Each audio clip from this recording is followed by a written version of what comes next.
नमस्कार, उत्तराखंड बुलेटिन में बहुत बहुत स्वागत है आप सभी का। मैं हूं आपके साथ वक्ता दुबे। उत्तराखंड के उत्तरकाशी में सुरंग ढहने से फंसे 41 मजदूरों को निकालने के लिए 10 दिन से रेस्क्यू ऑपरेशन चलाया जा रहा है। रेस्क्यू में जुटी एजेंसियों की सोमवार को बड़ी सफलता मिली। मजदूरों को पहली बार दाल खिचड़ी भेजी गई। 6 इंच चौड़ी पाइप के जरिए बोतल में भरकर मजदूरों के लिए ये खाना भेजा गया है। और इसी बीच सुरंग के अंदर का वीडियो भी पहली बार सामने आया है। इसमें देखा जा सकता है कि मजदूर किन हालातों में सुरंग में रहने को मजबूर हैं। और इस दौरान रेस्क्यू में जुटे अधिकारियों ने वॉकी टॉकी के जरिए मजदूरों से बातचीत भी की है। मजदूरों और सुरंग के अंदर का हालचाल जानने के लिए पाइप के जरिए सुरंग में कैमरा भेजा गया और इसी में सुरंग के अंदर के हालात कैद हुए। अधिकारियों ने वॉकी टॉकी के जरिए मजदूरों से बातचीत की। सुरंग के अंदर का जो फुटेज सामने आया उसमें देखा जा सकता है कि वो 10 दिन से कैसे सुरंग में रहने को मजबूर हैं। सुरंग से मजदूरों के रेस्क्यू में जुड़े कर्नल दीपक पाटिल ने बताया कि हम सुरंग के अंदर फंसे लोगों को खाना, मोबाइल और चार्जर भेजने की कोशिश कर रहे हैं। हम अंदर वाईफाई कनेक्शन लगाने की भी कोशिश करेंगे। डीआरडीओ के रोबोट भी काम कर रहे हैं।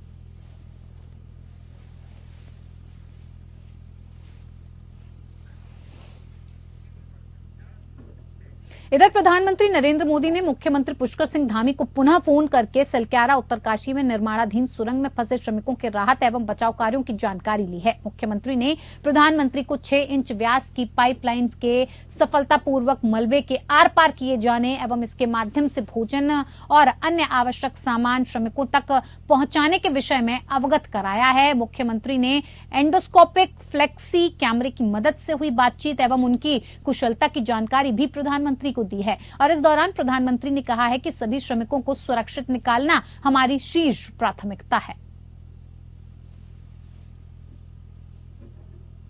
निश्चित रूप से सभी एजेंसियां और सभी जो इंजीनियर, टेक्नीशियन, विशेषज्ञ इस काम में लगे हैं, उनकी मेहनत और परिश्रम से 6 इंच की जो पाइप है वो अंदर पहुंच गई है और उससे अब भोजन और सभी प्रकार की जो खाद्य सामग्री है उनके लिए पहुंच पाएगी। निश्चित रूप से ये हम सबको प्रोत्साहित करने वाली है और हम भगवान से प्रार्थना करते हैं कि जल्दी से जल्दी ये रेस्क्यू अभियान पूरा हो, हमारे सभी श्रमिक भाई कुशलता से बाहर आए।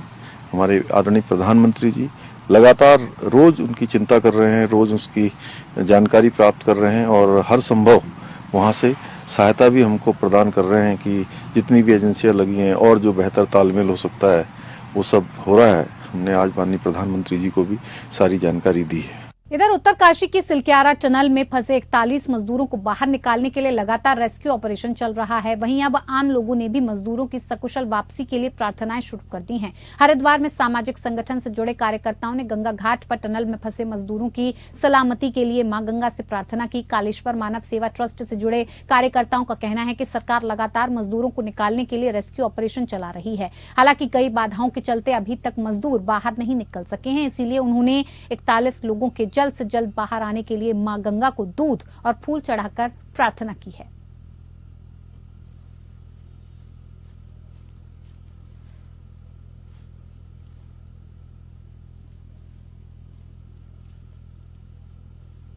जो उत्तरकाशी में टनल में कई दिनों से फंसे हुए हैं लोग, हमने उनकी सकुशल घर लौटने की प्रार्थना की है, मां गंगा की आराधना की है कि वो सकुशल अपने घर पहुंच जाएं सही सलामत।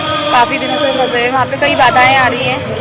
सरकार भी उस चीज़ के लिए बहुत ज़्यादा प्रयास कर रही है उन्हें निकालने के लिए। तो हमने यही प्रार्थना की है कि गंगा जी माता से कि वो सकुशल अपने घर पहुंच जाए सही सलामत। हमने माँ गंगा की आराधना की है, जल पुष्प और दूध अर्पित करके। कालेश्वर महादेव मानव सेवा ट्रस्ट से यहाँ रखे हैं, कई लोग आ रखे हैं हमारे साथ, जिन्होंने सभी ने यहाँ पे माता की आराधना करके उनके सकुशल वापस लौटने की प्रार्थना करी। उत्तरकाशी में पिछले 9 से 10 दिन से टनल में जो मजदूर लोग फंसे हुए हैं उनको सकुशल उनकी वापसी की हमने कामना करी है माँ गंगा जी से। वैसे तो हमारी सरकार पूरा प्रयास कर रही है उनको निकालने का, लेकिन फिर भी हम माँ गंगा जी से ये प्रार्थना करते हैं कि वो जल्द से जल्द सकुशल अपने घर वापस आ जाए। आज हमने गंगा माँ की पूजा करी और गंगा माँ को दूध और जल अर्पित किया, पुष्प अर्पित करे हमने। उत्तरकाशी में टनल हादसे के बाद अंदर फंसे 41 मजदूरों को बचाने के लिए युद्ध स्तर पर बचाव अभियान चलाया जा रहा है। मंगलवार को टनल के अंदर से मजदूरों का एक वीडियो भी सामने आया जिसमें सभी सुरक्षित नजर आ रहे हैं। और इस बीच उत्तराखंड सरकार ने बड़ा फैसला लेते हुए रेस्क्यू ऑपरेशन के लिए 3 अफसरों को तैनात किया है। रिपोर्ट देखिए।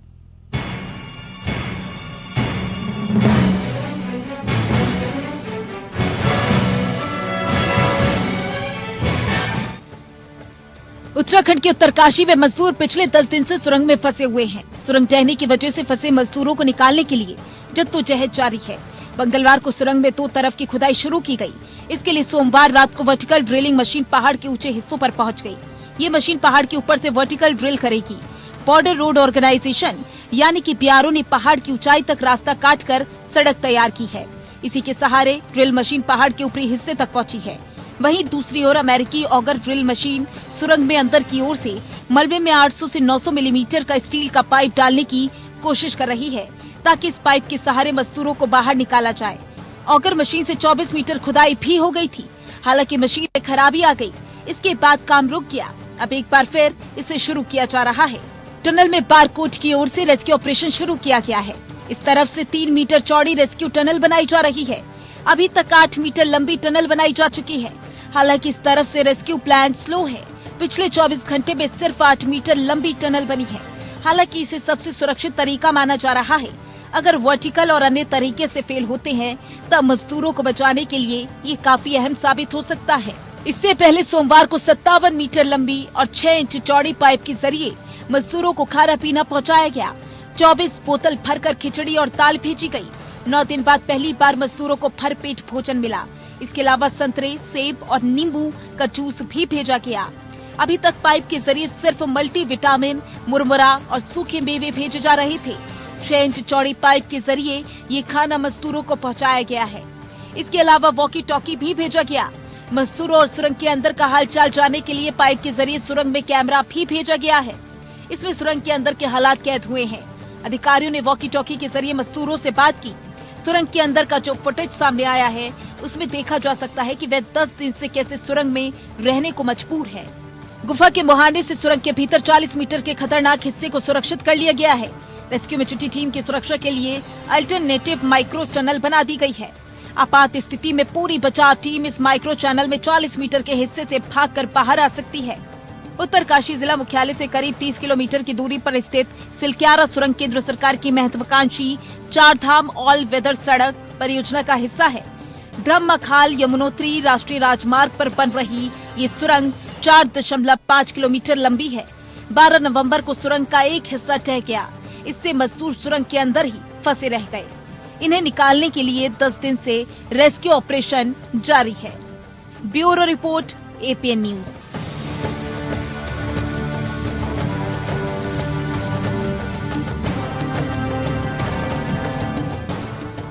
2024 में लोकसभा चुनाव होने हैं। इसको लेकर सभी जिलों के जिलाधिकारी द्वारा चुनाव सूची पुनः निरीक्षण को लेकर कार्य शुरू किया जा रहा है। आज राजधानी देहरादून में भी जिलाधिकारी डॉक्टर सोनिका के द्वारा वोटर लिस्ट निरीक्षण वाहन को फ्लैग ऑफ करके रवाना किया गया। इस मौके पर जिलाधिकारी ने बताया कि क्योंकि 2024 में चुनाव होने हैं और इसी को लेकर मतदाता सूची में जो लोग अपना नाम दर्ज कराना चाहते हैं या उनको कोई बदलाव करना है और इसके लिए बाकायदा सभी BLO को आदेश दे दिए गए हैं कि वो लोग बूथ पर बैठकर सभी मतदाताओं की वोटर लिस्ट की पुनरीक्षण करें और मतदाताओं के नए वोट बनाने के लिए कार्य करें। वहीं दूसरी ओर सभी BLO निरीक्षण के लिए घरों पर भी जाएंगे। वहीं दूसरी ओर जिलाधिकारी द्वारा कहा गया कि जो भी BLO मौके पर नहीं उपस्थित पाए गए उनके विरुद्ध कड़ी कार्रवाई की जाएगी और इसके लिए बाकायदा मॉनिटरिंग की जा रही है कि BLO अपनी ड्यूटी से नदारद तो नहीं है। अब क्योंकि पुनरीक्षण का कार्य चल रहा है, एडिशन, डिलीशन या कोई चेंजेस कराने हैं अगर अपने वोटर कार्ड में, तो पूरा कार्य अभी चल रहा है। हमारे BLOs जो है वो अपने अपने बूथ पे बैठी हुई हैं। तो जो भी मेरा सभी से जो भी वोटर्स हैं और जो भावी वोटर्स हैं 18 से 19 साल के, वो बूथ पे जाके अपना नाम जुड़वा सकते हैं। और डोर टू डोर भी हमारा सर्वे चल रहा है और हम मैक्सिमम वोटर्स एनलिस्ट हो जाएं उसकी हम कोशिश कर रहे हैं। इधर बीते दिनों नाबालिग 17 वर्षीय बेटी को डरा धमकाकर उसके साथ जबरदस्ती बलात्कार और अप्राकृतिक कृत्य करने का मामला सामने आया। 20 नवंबर को वादिनी ने थाना रायपुर आकर तहरीर दी और वो अपने बच्चों के साथ सौडा सरौली चांदनी चौक रायपुर में रहती है और उसके पति एयरफोर्स में 4 क्लास के कर्मचारी हैं और वर्तमान में दिल्ली में तैनात हैं, जो आजकल छुट्टी में घर आए हुए थे। उसके द्वारा उनकी बेटी के साथ बलात्कार किया गया था। जब ये बात उनकी बेटी द्वारा उन्हें बताई गई तो वादिनी का पति घर से फरार हो गया। उनकी बेटी द्वारा उन्हें बताया गया कि उसके पिता द्वारा उसे जान से मारने की धमकी देकर पहले भी इस प्रकार का कृत्य किया गया था तथा डर के कारण उसने ये बात किसी को नहीं बताई। घटना की गंभीरता को देखते हुए दाखिल तहरीर के आधार पर तत्काल थाना रायपुर में पॉक्सो अधिनियम में अभियुक्त पंजीकृत किया गया। अभियुक्त की गिरफ्तारी हेतु वरिष्ठ पुलिस अधीक्षक देहरादून द्वारा दिए गए निर्देशों के क्रम में थाना रायपुर पर पुलिस टीम गठित की गई। गठित पुलिस टीम द्वारा आरोपी पिता को सौड़ा सरोली निकट शिव मंदिर से गिरफ्तार किया गया।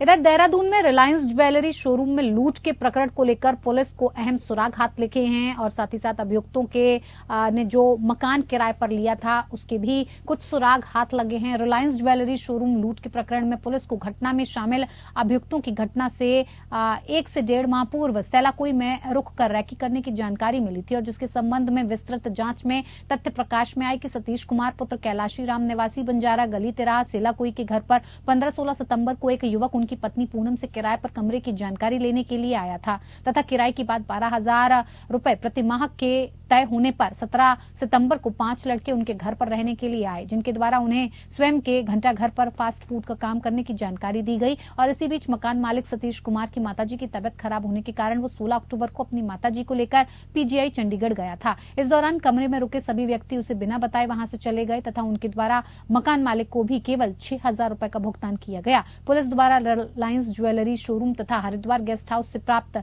अभियुक्तों की वीडियो फुटेजों को मकान मालिकों को सतीशों को दिखाने पर उसके द्वारा घटना में शामिल प्रिंस विक्रम तथा 1-2 अन्य अभियुक्तों के अपने घर पर किराए पर रुकने की पुष्टि भी की गई है।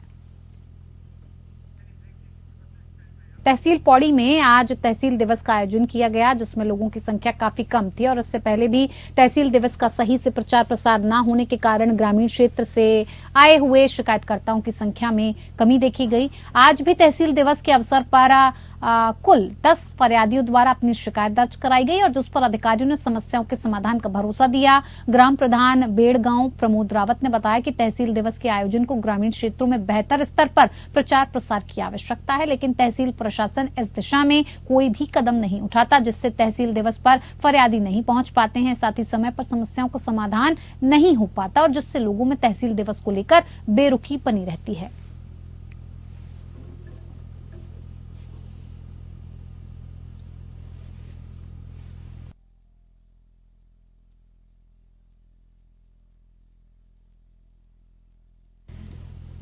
तहसील दिवस के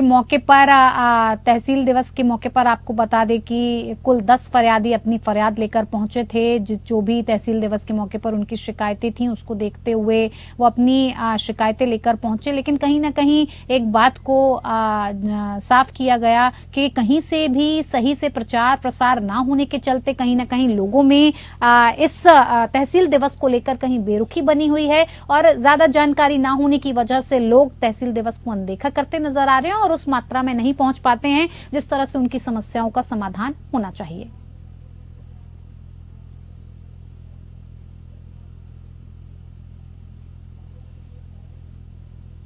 तो फरियाद लेकर फरियादी पहुंचते हैं और कुल 10 फरियादियों की जो सारी फरियादें थी उन्हें सुना गया, लिखा गया और साथ ही साथ समाधान का पूरा उन्हें भरोसा भी दिया गया। लोकसभा चुनाव के रण से पहले उत्तराखंड में भाजपा और कांग्रेस दोनों ही पार्टी लोकसभा की 5 सीटें कब्जाने के लिए तरह तरह के पैंतरे अपना रही हैं। भाजपा ने चुनावी राह आसान बनाने के लिए प्रदेश में शक्ति केंद्र बनाए तो कांग्रेस में बेचैनी शुरू हो गई। ऐसे में अब कांग्रेस ने भाजपा के शक्ति केंद्र को निष्फल करने के लिए बूथ स्तर पर अब मंडलम की स्थापना करने का मन बनाया है ताकि आने वाला मुकाबला टक्कर का हो। कांग्रेस के प्रदेश अध्यक्ष करण मेहरा ने बताया कि मंडलम की शुरुआत बागेश्वर विधानसभा के उपचुनाव से हो चुकी है जिसमें कांग्रेस को सफलता भी हासिल हुई। बस अब इसी फॉर्मूले से कांग्रेस अपनी राह को आसान बनाने के लिए जतन में है। प्रदेश भर में कांग्रेस पार्टी हर 8 से 10 पर एक बूथ पर मंडलम को स्थापित करने जा रही है जिससे चुनावी राह आसान हो पाए। कांग्रेस के पूर्व प्रदेश अध्यक्ष व कांग्रेस नेता गणेश गोदियाल ने कहा कि कांग्रेस के केंद्रीय नेतृत्व का ये मानना है कि धरातल पर कांग्रेस को मजबूती देने के लिए 8 से 10 बूथों को नियंत्रित करने के लिए एक यूनिट को तैयार किया जाएगा जिसको केंद्रीय नेतृत्व द्वारा मंडलम की परिभाषा दी गई। उन्होंने कहा कि आने वाले समय में कांग्रेस पार्टी हर 8 से 10 बूथों पर एक मंडलम स्थापित करेगी जिसका लाभ भी पार्टी को आगामी निकाय, जिला पंचायत और लोकसभा चुनाव में मिलेगा।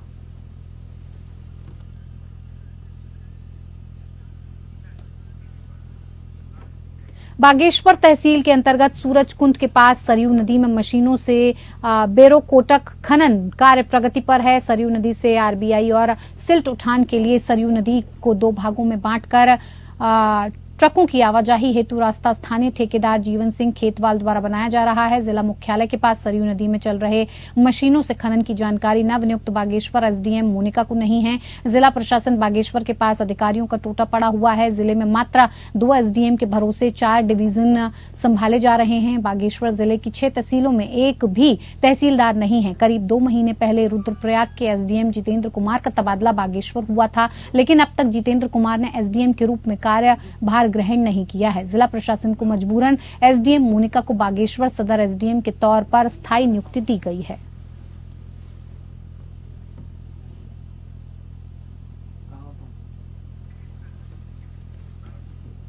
नगर निगम में अक्सर घोटालों के मामले सामने आते रहते हैं। वहीं इस बार नगर निगम की ओर से कूड़ा उठान के लिए लगाए गए ट्रैक्टर ट्रॉली के भुगतान में गड़बड़ी का मामला सामने आया। लाखों रुपए की गड़बड़ी का खुलासा आरटीआई में हुआ है। नगर निगम क्षेत्र में इकट्ठे होने वाले कूड़े, मलबा और सिल्ट आदि को उठाने के लिए किराए पर 47 ट्रैक्टर ट्रॉली लगाए गए हैं। प्रति ट्रैक्टर का प्रतिदिन का हिसाब से नगर निगम की ओर से 1777 रुपए का भुगतान किया जा रहा है, लेकिन ट्रैक्टर ट्रॉली 3 की जगह केवल 1 ही फेरा लगा रही है।